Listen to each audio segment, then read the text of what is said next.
welcome to the next episode of So Called Oreos podcast. I'm Janae. Who's with me? Oh my god. I'm Amari. Oh my god. Take 5. I'm Kia. Hey y'all, it's Rachel. I've got a case of the giggles, and I'm feeling a little squirrely. Just a few housekeeping notes before we dive into the show and how everyone is doing. We have a YouTube channel. Can you sound more excited? I didn't sound excited. I thought I sounded. We have a YouTube channel, guys. Go see us on YouTube. So Called Oreos channel on YouTube. Follow us. Subscribe. Share it. If you want to see our faces. No, actually, there's no faces yet, but there will be. Okay. I wonder if you guys listen and wonder what we look like. They probably do. If you There's follow 4 us of on Instagram, us. you can already know. Follow us on Instagram, though. Just share it. It's Women's History Month. Do something good. Yeah. Subscribe. So how's everyone rocking this week? I know that there is a hot button topic that we all want to talk about besides Kia because she's weird. I'm the one that watches the best reality TV in here. What's That's that? debatable. Okay. Wait, what's that? What's the show? I said, are you the one? How I said, Are You the One? And the challenge. I watch quality reality. So anyway, when this episode airs, the conversation about Love is Blind is probably going to be a little bit stale, but I don't care. It's time to unleash. It's time to vent. It's time to talk about this beautiful reality TV show that Netflix has bestowed upon us. Netflix does it again. They did it. They did the damn thing. I want to talk about Gianna and Gigi and what's Damien. his name? Damien. The most awkward couple Spoiled TV brat. has ever seen in the world. Jessica and Nick. Can you give us a little background on what the Mark. show Janae, do is? you watch the show? I watched the show, It's guys. Jessica, Mark, Amber, and Barnett. Cameron and Lauren. Yeah, Lauren and Cameron and The forgettable couple. Kenny and Kelly. The forgettable Kelly. couple. Okay, That's so it. basically... and Carlton and Diamond. Yes, Oh, yeah. Carlton and Diamond. If you have not watched Love is Blind, you live under a rock, you haven't heard of it, gone on Twitter, you're weird, whatever. Old people haven't. Well, older listeners, this is for you. It's a show about people basically trying to find love without seeing the person that they're talking to. It's an experiment where a man and a woman, very heterosexual experiment, I might add. But, Very heterosexual. a man and a woman, they go into these things that they call the pod, where you cannot see the person that you're talking to, and you guys are basically forced over a small period of time to get to know each other. Once you feel like you've fallen in love with the person, you can propose to them. And from there, after proposing, you finally get to see each other in person. You get to hang out with each other and build the physical connection For like a week. And then after that, you move in together and you get married. And at the Also, altar. the creator of this show is also, he also created Married at First Sight. So if you like that show, then you'll love Love is Blind. Oh, that makes sense. I've watched Married at First Sight. Yeah. So that's the original. I also like that better because it doesn't seem as manipulative. Yeah, this seems like they just plied a whole bunch of relatively attractive people with alcohol and forced them to talk all day. Yeah, they were drinking. They were getting drinking. to know the other person. Heavily. The couple that I'm really juiced to talk about is Carlton and Diamond, which was the only black couple on the show, really. Yes. Carlton is a bisexual man who did not tell Diamond, the girl that he proposed to, about his sexuality before they got engaged. And then after they got engaged, he told her. And it was, a big topic on social media because she confronted him about not being honest and genuine, and he flipped out on her and told her her weave was sagging to the side. It was slipping or something. Slipping. Yeah. He said it was slipping. So that hurt me a little watching that. It hurt me because the only representation we have of Black love is completely dysfunctional. It was sad for me. It was hard. Also, Diamond carried herself very, very well. Diamond, She did not champ. She did not like come down to his level. She was like, I'm just gonna get up and leave. He was being very defensive and not hearing what Diamond had to say. Yeah. And if you're going to open up to someone in the pods and not bring that up, I understand that could be a very difficult thing to do. But for him to be upset with her for saying, like, listen, you lied to me. You didn't tell me, like, who you were in the beginning. And then now that we're engaged, you want to drop this on me and expect me to, like, trust you and still look at you the same way and marry you. That was a hard thing for her to do. And the crazy thing is that she wasn't even she was not being homophobic. She literally said in one of her side interviews, she said, I need to wrap my head around this, but I'm still here. Mm-hmm. And in my understanding of the conversation, he was very defensive and was automatically like, you are closed-minded. And she was like, no, I'm trying to understand why you didn't tell me about this. And now I'm wondering if there are other things you didn't tell me. And he was acting different. Once they met face to face, he was acting very immature and like standoffish. Yeah, and she even noticed that too. She's like, "Why are you acting different?" And then he called her a bitch. He called her a bitch. And she tried to like smile and laugh it off and make something it didn't bother her.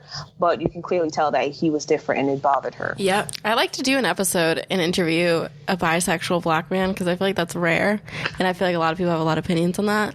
So I think that would be interesting that you guys are talking about it because that was also an insecure. I think so too. I think that homophobia is something that the Black community really, really, really struggles with.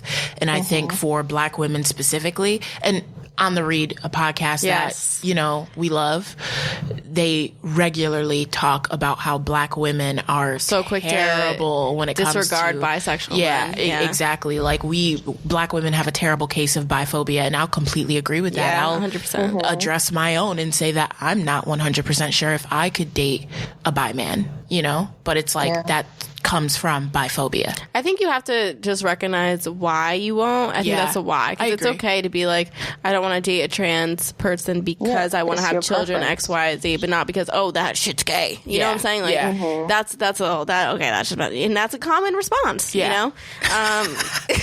This conversation. I'm sorry. just went left. But y'all continue to love Black because I don't know what the hell y'all talking about, so go on. What were the other hot button? Damien with Carlton and Diamond. No, hot button couples. We should talk about how the instances I thought was interesting when they were in the pod is that Lauren, who ends up in like probably one of the most cheered on relationships with this man Cameron, who happens to be white. She was Lauren's Black, yeah. She was in the pods and she was talking, and some guy said, "Are you Black?" And based off of her voice, and she's like, "No." I'm like, she lied. Yeah. She's like, "Why would you think that? I'm right." That's funny. Yeah.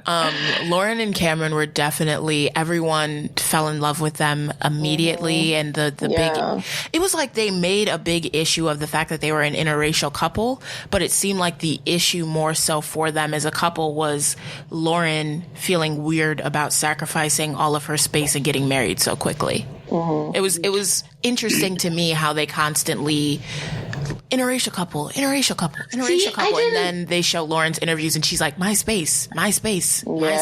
Yeah, those people are probably like putting that on her, like it's not as big of a deal. I think people were putting that on them, like.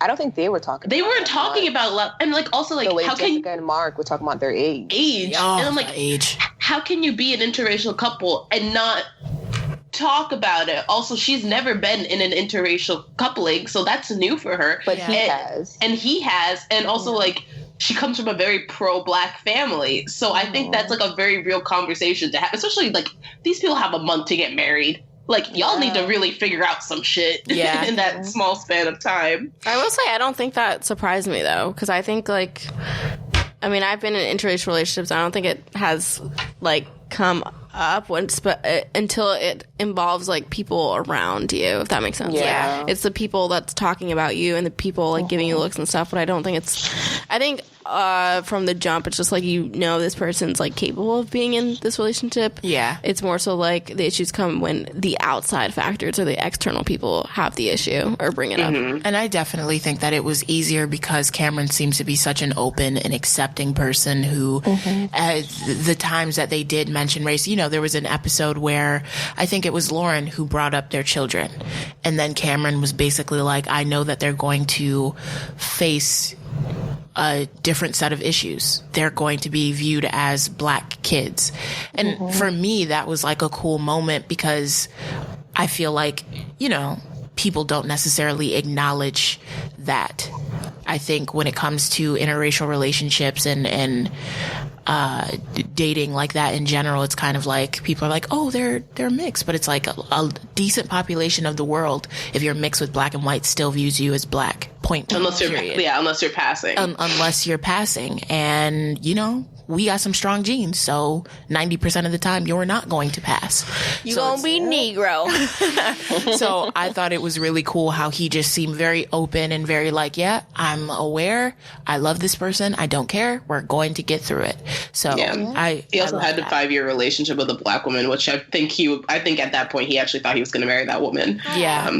So he had time to think about these things. Yeah, definitely. Is there anything else you guys want to discuss about Love and Flying? I feel like we should move on. We should move on because we should really take up a whole episode.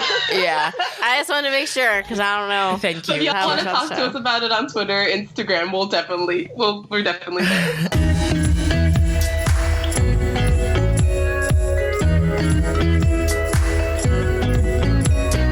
Kia, what's up? What happened in history? Okay, y'all. This week in Black History, March 24th, 2002, Halle Berry became the first black woman to win an Academy Award for Best Actress for her performance in the movie Monsters Ball. And also on March 24th, this time in 1837, black people won the right to vote in Canada. Fun fact. Wait, what was that date? March 24th, 1837. 37. They've been able to vote for a minute, y'all. They should go up Way on before there. us. Yeah, we need to go up on there. Yeah. But yeah, that's your Black History this week. Amari, what's good?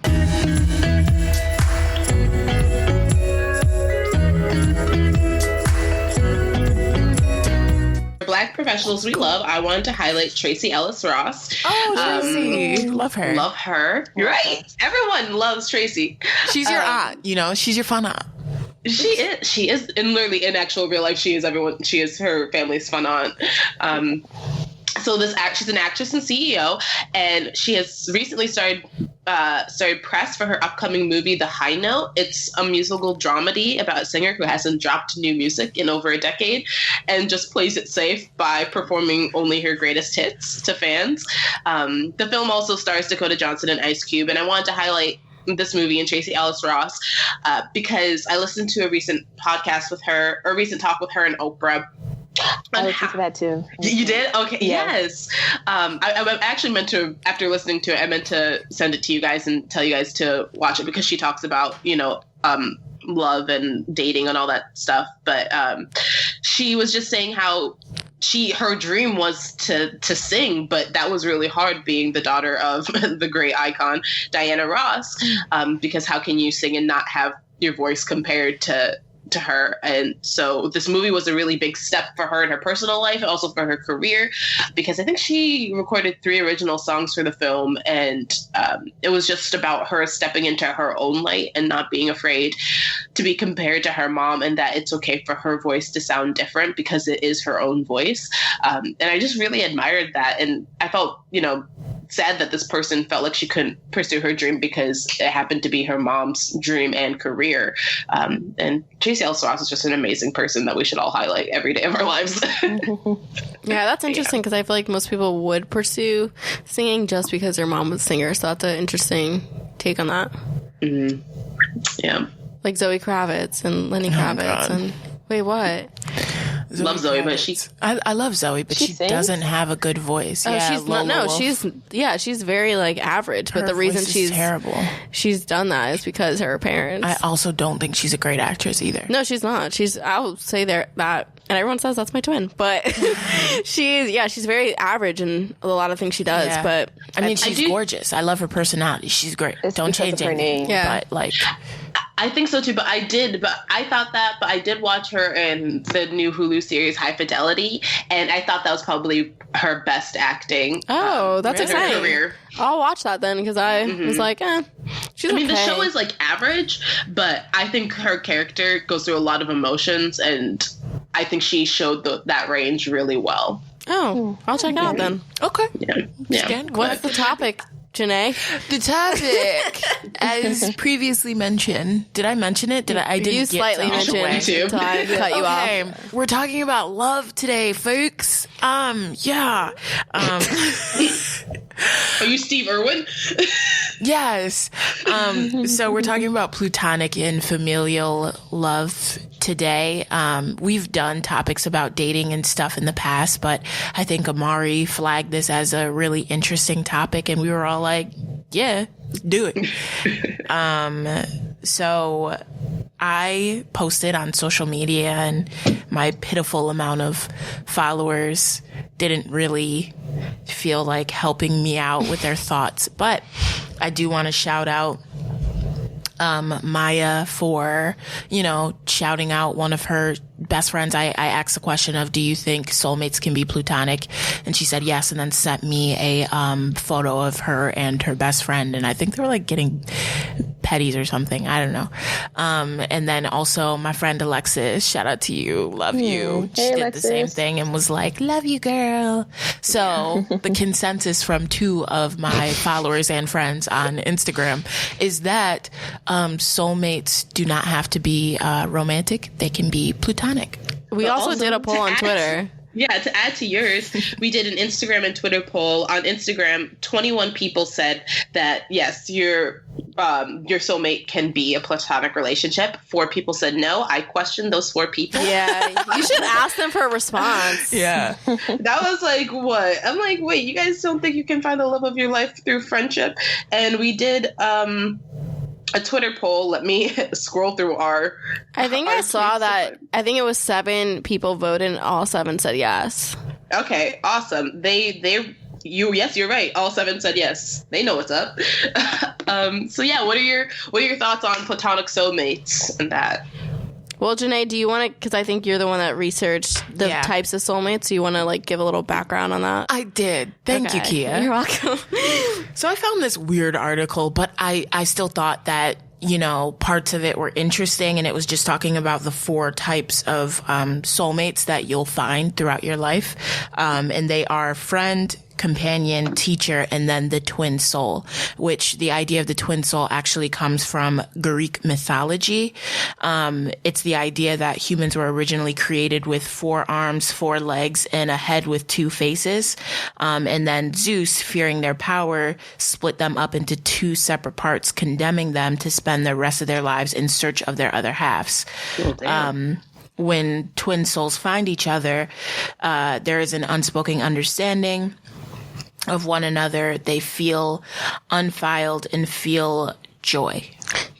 From that description, do you feel like that's more of a romantic or platonic or family? Like, what is that? Really don't know. I feel like it's an all-encompassing definition of soulmates. Yeah. Because I don't feel like I've found soulmate romantically yet, but I know with some of my friends I feel that way. So I'm kind of just like, I'm maybe you're still searching for the twin soul. Maybe I'm still searching for the twin soul. I don't know. What's it? I don't know, like, just based off of like what you said, kind of like that you found soulmates like through friendships and not through like necessarily romantic relationships, is that I don't believe in soulmates when it comes to romantic relationships. Why is that? I'm very pessimistic, but I also don't like I'm very pessimistic. But I also don't like the idea of like that. I don't know, like, or maybe it's not like, I believe you can have many soulmates.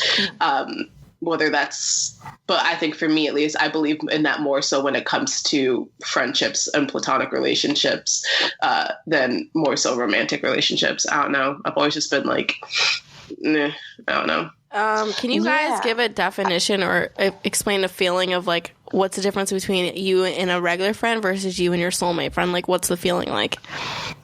I'll go. Okay.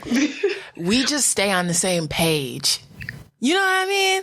Like, there doesn't have to be a spoken, and this is something that I talk about with my friend Alexis a lot, where it's like, for example, we'll go out to a bar, right? It gets to 1, 2 o'clock in the morning.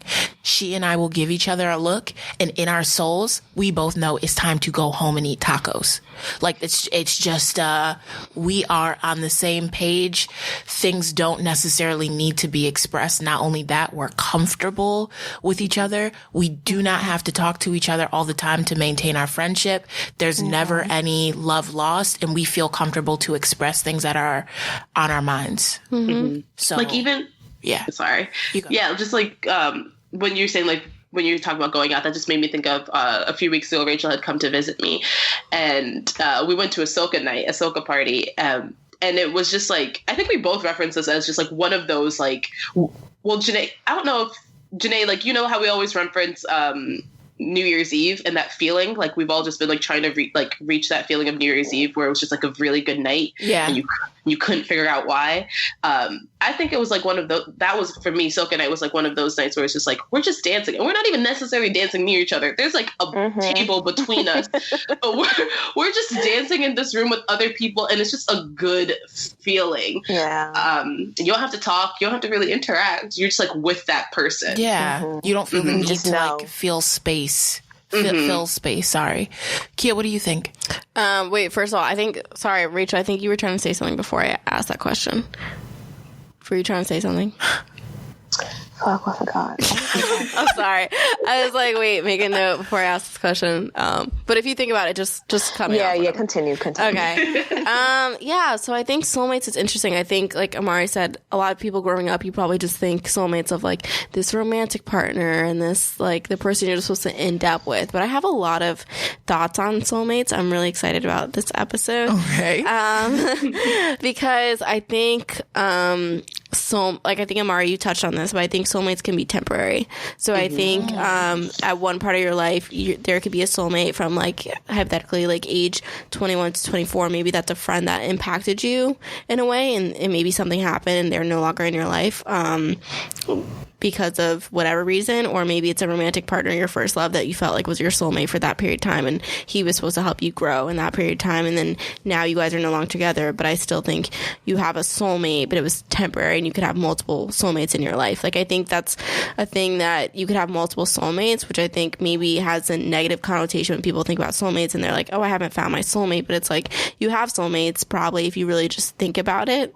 So I think, like, I would say, like, how you said there's 4 type of soulmates. Did you say the 4 types? Did we talk about that? Oh, friend. I said they were friend, companion, teacher, and twin soul. Should I explain teacher? Is it like a mentor kind of? Yeah, it's a mentor. Okay. Yeah. Yeah. I can totally see like soulmates in mentors and teachers and stuff like that. Yeah. Which is funny because I've never thought of that as being a type of soulmate. That's not what you like think about when you hear soulmate. It's like always like romantic. Love. Yeah. But I think like thinking about reading that article you sent, Janae, I think about people who I would consider soulmates and the feeling, because I was looking up like the feeling, like you said, it's a feeling that you can't really like describe. You just automatically have like an instant connection.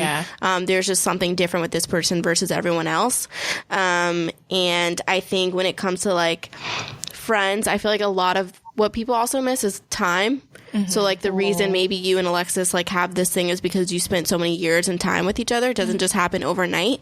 I think that's another thing for people to remind. Like, you're not just going to find your soulmate tomorrow and be like, we're soulmates. Like, you have to go through stuff, you know what I'm saying? And you have to feel stuff, and it's a time thing. I'll go into a little bit of each person in these categories, but like friends, I think about one of my best friends, and I think we're just connected, and like you said with you and Alexis, you just like get each other. Like, we talk every day. I think we just like are always on the same page. It's just like we've gone through a lot of stuff together that is just like we just know each other. And I think when I think back, like younger me, which is honestly like 3-4 years ago, but I see a significant amount of growth. Like there's times where I'm like look back and I'm like, damn, I was such a brat. Like I could be really bratty, and she kind of just like always leveled me out and just like always put up with me and just like always like approach me with love, which is like I'm really grateful for. And she's like, oh, I see the growth in you, like someone who just like you have that bond. She sees the growth in you with friends. Yeah, I think with like family, I think about a couple of people. So I think like my twin sister, how we said twin souls. I think a lot of people are like, oh, do you have like twin soul? Yeah, do you guys have like telekinesis or whatever? And I think it's like no, because that happens because we spend so much time together. So I think if it was me and someone else and we spent as much time as my sister, who I will never spend that much time with anyone because I grew up with this person, but you develop some type of like kind of like a secret language or like secret whatever. Like so every time we play Taboo, it's just like ooh, I don't know if you guys know Taboo, but it's just like kind of like charades or whatever. But like we'll just say one word and it's just like I got it. You know what I'm saying? Like I know she's thinking about this topic right now, like whatever. It's just like because we spent so much time in the same environment and stuff, I think we have that. And I think about the soulmates with family, I think about 2 other people, my grandma. It's just like a weird connection I cannot describe, and I have like dreams and stuff, and I go to like psychics and stuff, and it always like relates back to her. It's like weird, but it's like we just have a weird connection. And when she had something going on, like I was just there. It was just, I don't know how to describe it. It was just like a weird, like we're just so connected in this way. And I think also with my dad, it's just like he just gets me like no other person does. And he has like, I don't know, I just feel like he just knows, and I always take his advice, and I feel like he just knows me really well on a level that other people don't. So I think that's, I think about, you know, the friend, family. And then with romantic, I think about my ex-boyfriend, because I think we were soulmates, and I think that it is a type of connection that I can't even describe or explain, but I think, like I said, temporary. So I think he was supposed to be in that time span for that amount of time we dated, and I think we still have, like, I would still consider him one of my soulmates, but I think, you know, there's times in a room for, like, another soulmate that is a lifelong partner. So that's what, I also believe that we have multiple soulmates now. Like when I was younger, maybe like 16, 17, I'm like, oh, I'm going to find one person and he's going to be my soulmate for the rest of my life. And it's just going to be perfect. And as I've gotten older and I've met people and I realized the value of friendship and how important it is to have friends in your life who you feel comfortable with, who you can talk to them about anything, I realized that, oh, my soulmate is not someone who just like a romantic partner. It can be like your friends and your sisters. Like my other soulmate is my sister, Sarah, I think. She's my younger sister. I can talk to her about anything. And whenever we get together, we just talk about life and we just talk about deep conversations. And she's just so open-minded and like, she doesn't judge me. I don't judge her. And then I have like Janae and Amari, who are like, oh, I feel like I'm like really bad at keeping friends. And I think it's because I grew up in a really big family, but I haven't had like a really long friendship. You guys are the longest friends I've ever actually had. And not just friends that like you just go out just to go out, but like actually friends you sit down and you talk to about life and you seek advice. And again, like Janae said, like you just have this connection where you don't really have to say anything. You just know. And my romantic partner, Daniel, our relationship is something that sometimes I just can't explain. We just get each other and we're both different, but when we come together, it's like yin and yang, and I can talk to him about anything. And a lot of people don't understand our relationship, and that's one thing that I love. And we can just be like, we just be in an apartment together doing nothing, and like I'll be happy and I'll just be great. You know what I mean? And he also like wants the best for me, and I want the same for him. And like together, we're just like unstoppable. So that's what I think about soulmates. Yeah, there's this Jamaican, I don't know if it's Jamaican saying, but all the Jamaicans in my family be saying it. And like when they don't, it's like essentially like when you're not feeling someone, you'll just be like, my soul doesn't take to them. And I think about that a lot in reverse, and that like when I can't explain relationships with people, I say my soul just takes to that person, and I don't know why, and it may not make sense to other people, but like whatever is like the energy that is inside with me, like is inside of them, and like that is why we gravitate towards each other. So like that's what I think about a lot with soulmates. And like Kia was like talking about time, and like I totally I think there are a lot of people who think like they have a lot of high expectations for relationships within a short period of time, and I don't think that's fair. But I do also think you do have relationships where it's like you may know this person for only like a short period of time, and it may seem weird, but like you have a really close connection. And for whatever reason, I feel like a lot of the people who I would consider my friends' soulmates are not necessarily people who I've known for that amount of time. I feel like I've known Rachel my whole life. Only known, in actuality, only known Rachel for what? Like 2.5, 3 years? 3 years, yeah. 2 to 3 years. I think the same thing with my friend Chris, who I met through Bumble, which I think is funny. Haven't known Chris for that long, but I have a really hard time like remembering like Chris not being in my life. So I do think you just have those connections where you can't explain the time, like the time period. You just have that comfort level with them. Yeah, that's a great way to put it, because I didn't even think about like I always thought about like, oh, it takes time to build things and stuff, but you're right about you can meet someone and then you guys instantly have like a type of connection too, and it's just stronger than versus someone you may be known for like 8-10 years. Yeah. And I think about that too, like recently, like meeting someone and then be like, wow, this person has taught me so much in like 3 months. Yeah. And it's like crazy. But yeah, that's such a good point. And I think when in terms of like romantic, I think a lot of people like kind of block themselves from finding their soulmate, because I think a lot of people settle, and I think a lot of people don't want to be alone, and I've been with this person for 10 years and and have all these excuses, but it's like low key you are blocking yourself from finding better. And I think people can end up with like an earthmate, so that's someone like you can get married to and can have a life with, but do you want to take it another step and have a soulmate, like a person who is a life partner, but you have this underlying like crazy connection feeling with them. So I think a lot of people just settle for like an earthmate. I agree with that. I know like in my personal, I don't know, I guess journey with finding soulmates, I was in a very, very long, intense, like romantic situationship for years. And that person, I would definitely say at that time, like Kia mentioned, her ex-boyfriend was my soulmate. We relied on each other so much emotionally. I felt like I could tell him anything and everything. Like he was my go-to person.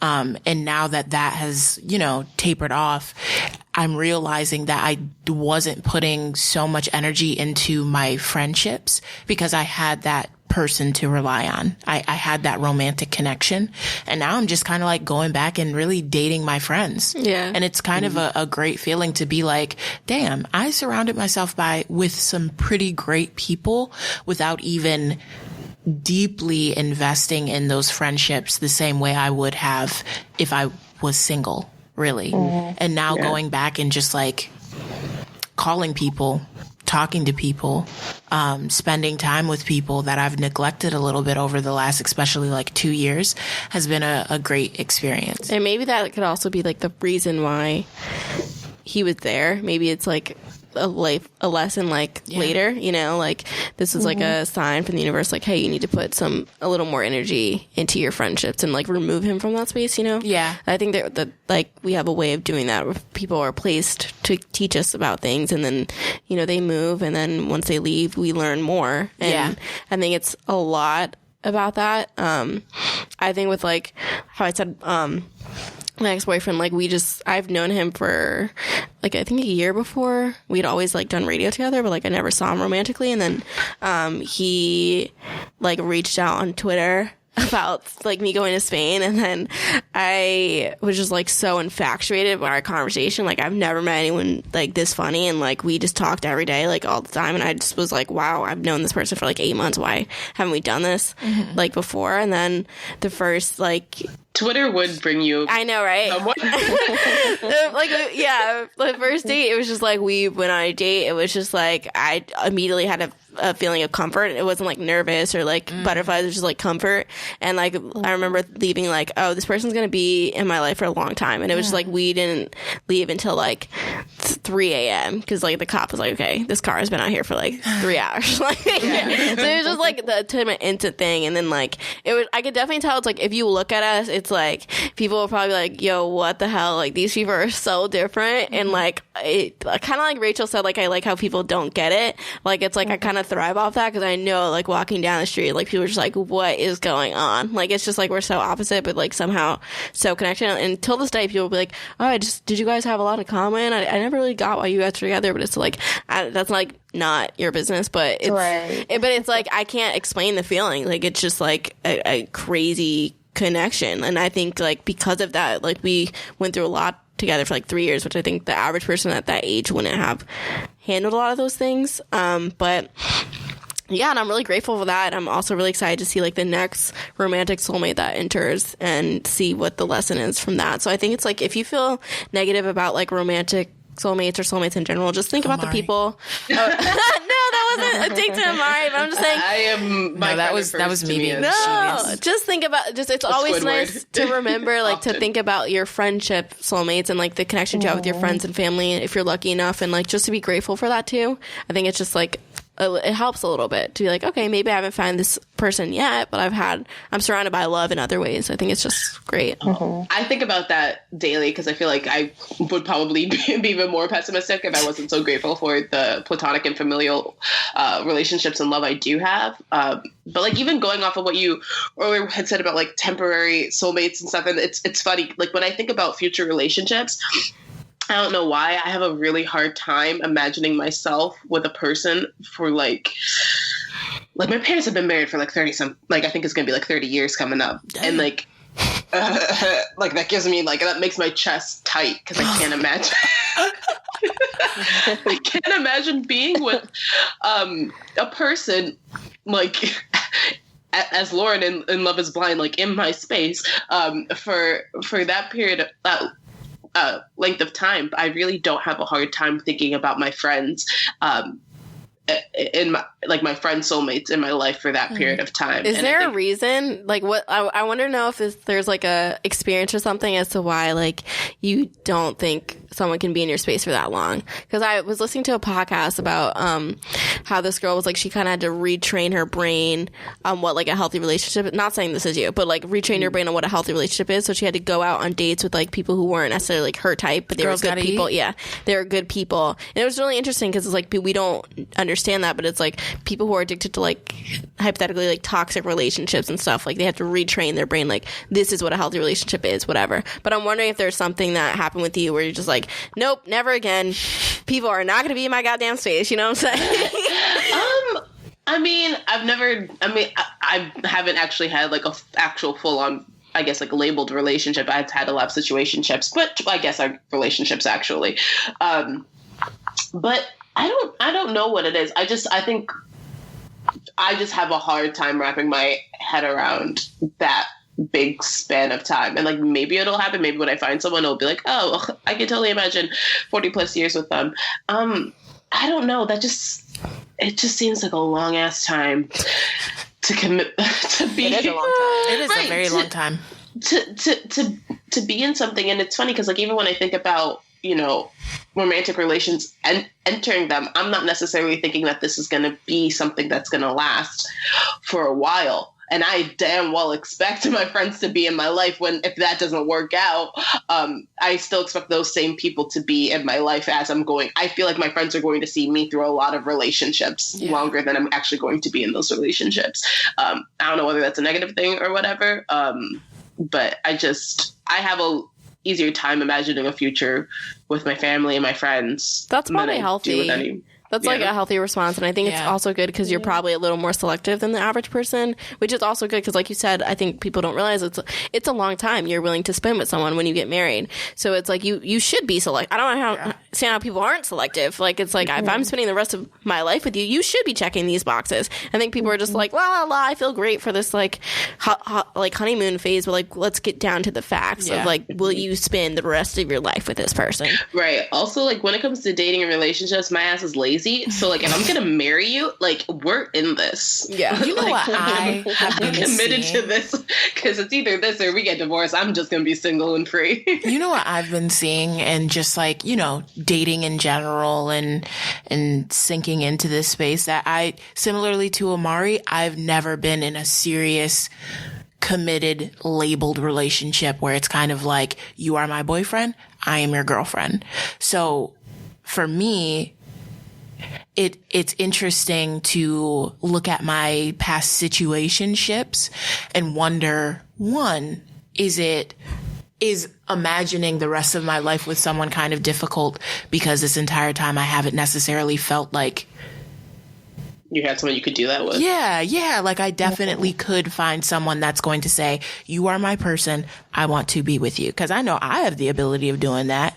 Yep. The thought of doing it for a long time is kind of scary and intimidating. And I look at my parents who have been married for 27 years, 26 years, whatever. Yeah, and I'm just kind of like, Black Love. Hashtag Black Love. And I'm just kind of like, damn, that's overwhelming. Yeah, my parents have been together since 17. Since Oh they my were God. 17? Yeah. Damn. They're children. And I love when we turn 17, they're like, this is the year we met each other. And me and Erica looking at it like, well, you should keep hoping for us because that's not happening. Exactly. And then, like, they got married at 25, so I'm like 25 now, and I'm just like, damn. Yeah, my parents got married at 25. My mom got married at 25.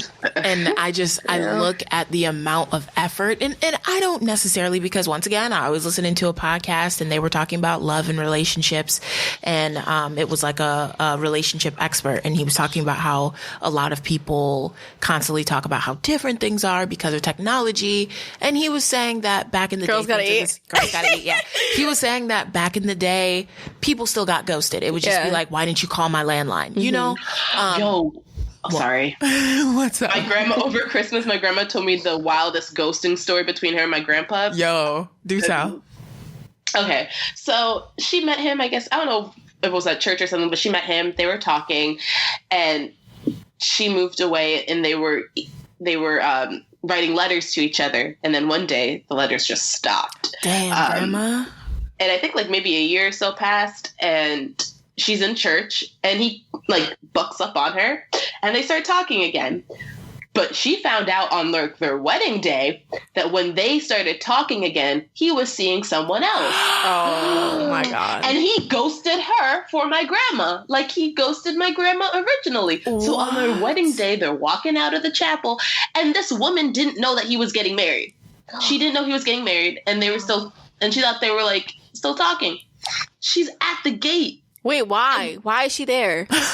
Because someone told her that my grandpa was marrying my grandma, and she didn't believe it. So she wanted to. And the guy said, no, show up at the church at this time. Damn, messy. So she shows up, and my grandma and my grandpa are walking out, and my grandpa turns to my grandma. He's like, I got to tell you something. Did you see that woman? Like, she thinks that like. Oh my God. What did your grandma do? Slap him, please. I don't know. Well, they were married at that point. Yeah, so what you they're gonna married. do? Wait, this happened after. decision. This happened right after she said the vows and stuff. Like they're walking out of the church, and this woman is watching them. Like, oh my God. Trying to confirm that the man that she thought she was in a relationship is getting married. Wow. So wild. And when my grandma told me, I'm like, damn, my grandpa is a ghosting king. He ghosted you and then married you and ghosted this woman. Wow. Usually they don't come back. I guess they do. It was the funniest story ever. Wow, I don't even know what I would do in that situation. You know, he made his decision, so I guess like there's nothing you can do. But still, back to the youth and dating.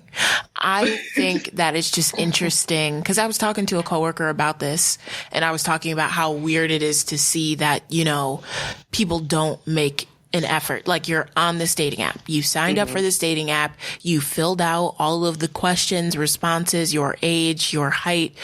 So be it.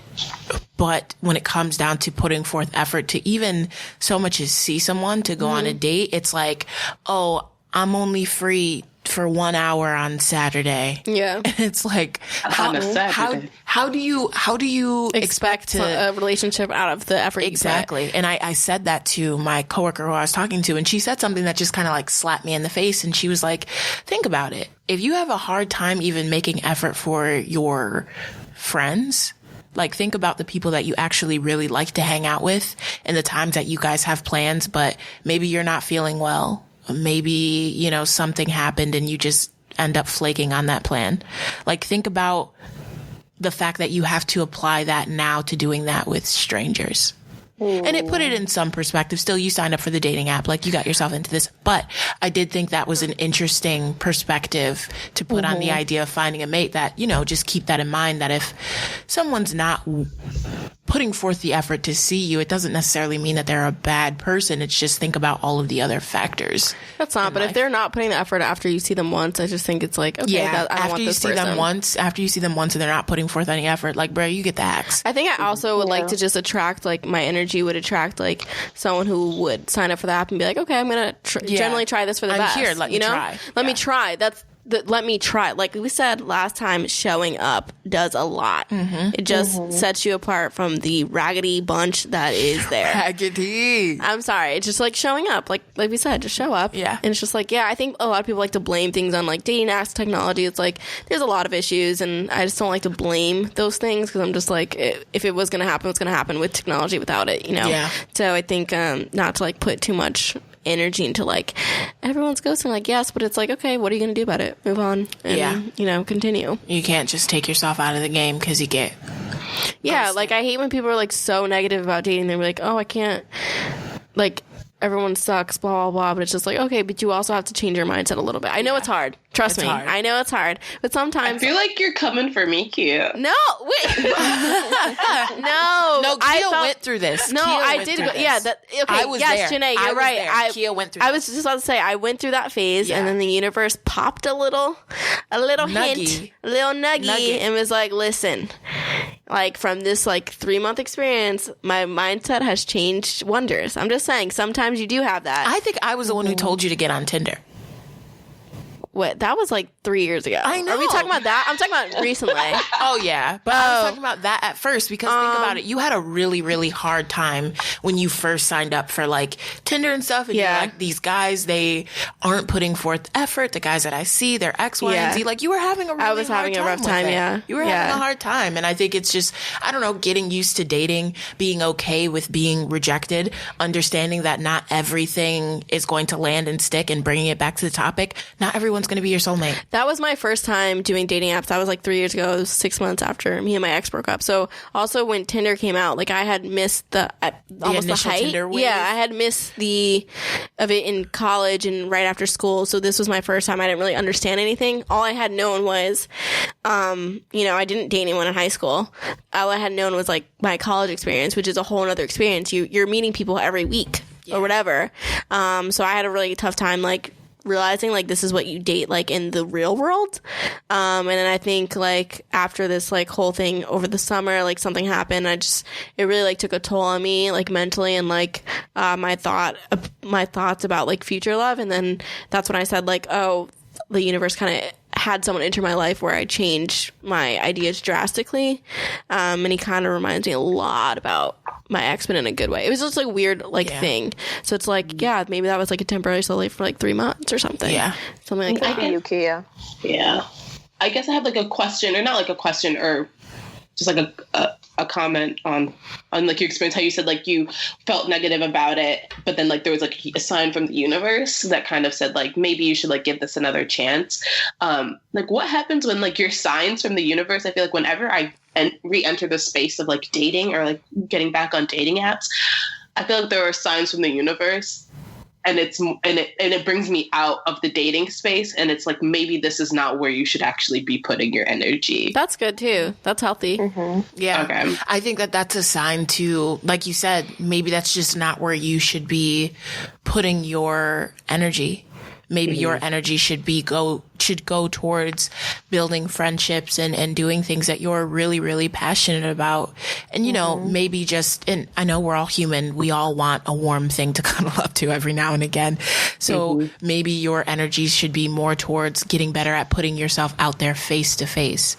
I know that's definitely you sound something like I've been talking about that with my therapist. Yeah, because that's definitely something that I want to employ too. Just being able to go up to a guy at a bar and just, you know, hey, what you drinking? What's good on this menu? Just get better at doing that, because I think a lot of times we put the onus on guys doing it, but it's a hard thing to do, one.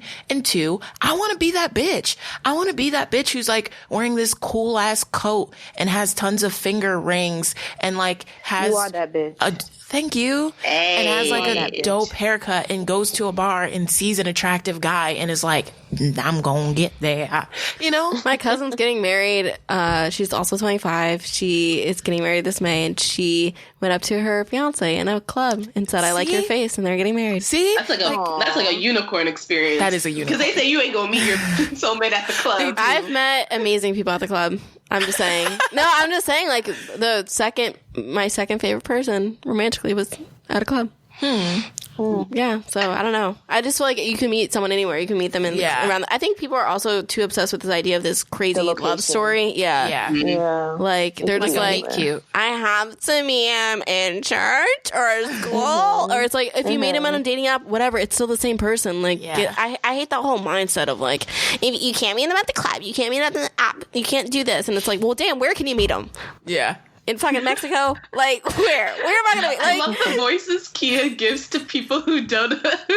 People that annoy her. Their mindset is not where she's at. I just hate that. Like, you're not gonna find him on an They app. sound annoying. You're not gonna find him in the club. It's like, you don't know who's in the club. I'm in the club. I'm fun. Shit, I'm a catch. I want to meet me in the club. I think a lot of people are afraid of just rejection. I know that's a huge thing that I'm afraid of. The thought of going up to someone and being like, you're cute, and them just laughing in your face. Be like, you're not my person, move on. Exactly. And I'm trying to get there. I was scarred because in 5th grade, that happened to me. Why are you laughing? This is serious. 5th grade. Okay. 5th grade, this is what happened. I like this boy named Sammy. He was my first crush, guys. He was my first crush. I liked him, sat next to him. I even like let him borrow my really nice pencil one time. And then like some girls in the class found out that I liked him.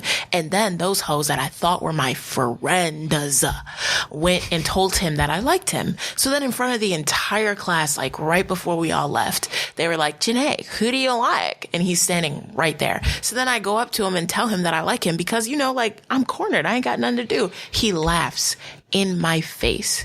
So I kicked him in the shin and I ran away. Yes. But it was hurtful. It was painful. And it made me not want to ever tell someone I like them again. Okay, we need to address this in therapy. I've addressed it. Okay. I have since recently gone up to guys when I'm out with friends and been like, hey, I even gave a guy my number like months ago. It didn't result in anything. Okay. He never hit me up, but it was a first step. I'm going to keep going. Yes, you got to keep going. You got to take that first step. I think a lot of people forget. It's not just going to happen the first time you're like, I went up to, all right, that's my husband. It's like, nope, you got to keep going. Yep. Going to reject it like 9 out of 10, we got to keep going. And speaking of keep going, I think we need to move on to time to talk. Oh, good segue. Yeah. Nice segue. Gotcha.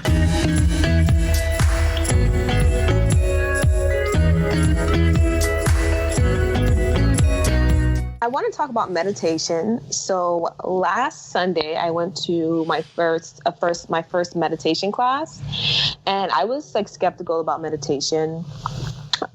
But I've heard a lot of all about the benefits of meditation, and I really, really enjoyed the class. I have a hard time of like calming down and something I overthink. So meditation, it gave me the opportunity to just focus on the now and where I was, which was in that class, So what is meditation? Meditation is a practice where an individual uses a technique such as mindfulness or focus in the mind on a particular subject, thought, or activity to train attention and awareness and achieve a mentally clear and emotionally calm and stable state. Meditation training improves a wide range of willpower skills, including attention, focus, stress management, impulse control, and self-awareness. It changes both the function and the structure of the brain to support self-control. The benefits of meditation include it reduces stress, controls anxiety, promotes emotional health, enhances self-awareness, may reduce age-related memory loss, lengthens attention span, may help fight addictions, improve sleep, helps control pain, and it can decrease blood pressure. Meditation is something everyone can do to improve their mental and emotional health. All right. So do any of you meditate? Have you I do. It? Headspace. Okay. I'm trying to do it once a day. He is like is our like official wellness wellness ambassador. It's so funny because if you would have met me like in high school or like even the beginning of college, you would be shocked. I'm like the exact opposite. But now I'm into like mindfulness and like trying to chill out and like meditation and manifesting and Pilates, but that was not me before, but I'm growing. Good.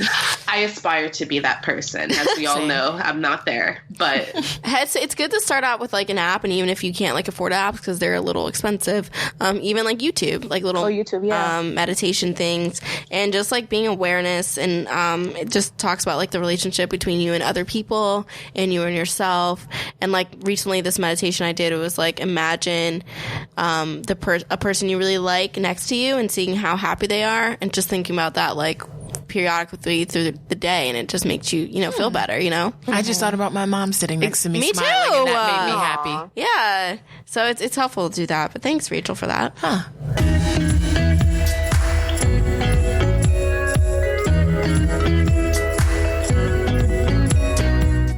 Okay, the shits. So this is a juicy one, guys. Ooh. can't wait. This is from Megan. She said, "Hi all. So I recently had my first one night stand. But I met this guy on a dating app called Hinge. He was cute, funny, and it seemed that we both had the same idea of chatting on the app as little as possible and meeting each other in real life. Originally, my thinking was meeting in real life as soon as possible would lead to less of a chance of things fizzling out between us. We went on a date and really hit it off. He was funny and witty and easy to talk to, and I just felt at ease with him the entire time. We went back to his place to hang out a little more, and after hours of more talking, we ended up hooking up. Now, although he was so fun and easy to talk to, I can't see myself being in a relationship with him. I sense he has a lot of growing to do, and although he said he was looking for someone to delete the app with, I get the feeling that he was more so saying what I wanted to hear than being sincere. Here is the issue. He keeps on texting me inconsistently, and he has flaked on plans. I honestly don't expect much from him. We both got what we wanted out of that night, and while I know that dudes' brains are wired to think I conquered, on to the next one, I'm very much of the mindset that we both enjoyed ourselves. Why not see where things could go? What do you guys think? Is it worth it to put myself out there and attempt to let him know that I think he's cool and fun, but that I don't want to marry him like ever? I'm cool with just having fun, or should I just let things fizzle out? I have strong feelings on this. I say let that be, because I would say you could say we can have fun, whatever, but it seems like she's already emotionally attached a little bit, and he's gonna keep doing inconsistent things like texting her, and it's gonna subconsciously like get to her, and I think her feelings are gonna get hurt. So I just don't think she's right for this whole like friends with benefits. Also, I think I have a lot to say about friends with benefits, but I think people have to like go in with the mindset. You can't just like, I have feelings now because I don't want to lose you completely. I'll settle for this friends with benefits. That doesn't work. Yeah. And like, do you really want to be around and your energy around someone who's inconsistent? Like, that's what you want to spend your time with? It just seems silly to me. Yeah. Like, what's the benefit to this? If you're already writing in and you're concerned about the fact that he is inconsistently texting you, that means that, you know, you value your time and you don't like inconsistency. And why would you settle for that or make sacrifices for that? And I think friends with benefits is a situation of inconsistency. Rather, it should be if it works properly. Yeah. Mm-hmm. Yeah, I think it's a matter of being self-aware that like you want some level of consistency, and that usually tends to come with something a little bit more serious than friends with benefits. It doesn't like he had said, it kind of doesn't seem like she's actually in that space to full on go in friends with benefits, because it does seem like because it bugs you, there is a little bit of attachment or something. Mm-hmm. I don't know. I just think like as someone who's slowly removing herself from something like that, I just don't necessarily think that you need to go into that space with someone. But it's also like, what does she want? Yeah. Like, what is, right. like, what is she, not just from him, but in general, like, if you don't go into a situation, like, knowing what you want, I think it's kind of how do you know what to expect from the other person? It's just clouded judgment. Mm-hmm. I don't waste your time. Point. Let it fizzle out. Yeah, it just seems like a waste of time. Like, why, instead of spending that, just put that energy into, like, you or potentially someone else. Yeah, and you don't even have to fizzle it out. You could just send him a text and be like, I just don't want to continue. And then you can just kind of cut it off. Because I feel like also with, as I've learned with fizzling things out, it's really easy to enter things that may not necessarily, re-enter things that may necessarily be good for you. I feel like a lot of times fizzling stuff out really does leave the door open just a crack. Mm-hmm. So it's that's why you fizzle it out. Yeah, it's like hope. We never know completely where things ended, so the door's open a crack. So if I get lonely or if you get lonely, we could just open that bitch and back that's up. Unhealthy. Yeah, it's unhealthy. It is, it's very but unhealthy. Like if you're inconsistent with like texting, like you text here and there, so why do I have to like explain myself to you that I don't want to talk to you? That's true too. That's a good point. That's a very good point. I guess the next time, if he don't approach him, and then if he texts you, which he will, just be like, this is over. I love that, which he will, because that's so true. Just know it'll happen. And it always happens. They always come back. But yeah, I agree. Yeah, I agree. All right. Thank you guys for tuning in to this episode of So Called Oreos podcast. Follow us on all social media at So Called Oreos, and hit us with a Gmail, like your questions, your concerns, your thoughts about life or us. We also have a survey that'll be linked in the bio of this episode where you can give us feedback. You can listen to us on SoundCloud, iTunes, Spotify, Stitcher, Pandora, Google Play. And please remember to like, rate, subscribe, and leave a review. And once again, with our YouTube channel, go to that. So Called Oreos. Like, we're here now. And give us suggestions of people you want us to interview. Yeah. Something. Or people you want us to work with. Just help us help you. Yeah. We want you to like our content as much as we like our content. Yeah. Yeah. All right. Bye. Bye.